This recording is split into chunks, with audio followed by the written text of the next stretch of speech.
But మన దగ్గర ఉన్న మార్కమ్ సర్కమ్స్టాన్సెస్కి మనం సినిమాని చూసే విధానానికి మార్కెట్ ఇక్కడ బిల్డ్ అయ్యేదానికి వాటికి ఏం డిస్టర్బెన్స్ ఉందంటారు. మలయాళం వే ఆఫ్ మార్కెటింగ్ అదంతా డిఫరెంట్ యాక్చువల్గా. మన దగ్గరికి వచ్చేసరికి కొంచెం తేడా ఉంటుంది కదా దానికి. నాకు ఫస్ట్ 1 year 2 years అలా ఇబ్బంది పడొచ్చు కానీ అలవాటు చేయాలేమో సార్. నేను నిన్న ఫర్ ఎగ్జాంపుల్ వరశంకర్ ప్రసాద్ సినిమాకి వెళ్ళాను. నేను అనిల్ అన్న సినిమా ముందు చూశాను. అనిల్ అన్న ముందు ఈవెంట్లో ఎప్పుడో కలిసినప్పుడు కిరణ్ చాలా బాగుంటుంది కిరణ్ అని నేను వెళ్ళి మా టీం అందరం వెళ్ళి విజేత థియేటర్లో కూర్చున్నాను సార్.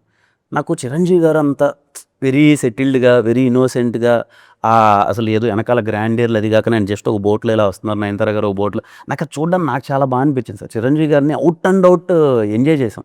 అంటే more than grandeur more than anything ఆయన స్ట్రెంత్స్ ఉంటాయి కదా సార్, అది కనిపించేటప్పుడు ఆ సబ్జెక్ట్లో చాలా మంచిగా అనిపించింది సార్. నాకు తెలిసి అలా వెరీ అంటే మోర్ దెన్ సెట్స్ గ్రాండియర్స్ వీటికన్నా అలా చేస్తే చాలా బాగుంటుంది నా నేను యాజ్ ఆడియన్గా కోరుకుంటాను సార్. ఇప్పుడు బిగ్గర్ స్టార్స్ అలా కనిపిస్తే సింపుల్గా బాలకృష్ణ గారు కానీ లేకపోతే ఇప్పుడు ఎనీ స్టార్ కనిపిస్తే ఒక క్యూట్ సబ్జెక్ట్లో చిన్నగా కనిపిస్తే ఎంజాయ్ చేస్తాము. నేనైతే ఎంజాయ్ చేస్తాను సార్ యాజ్ ఆడియన్.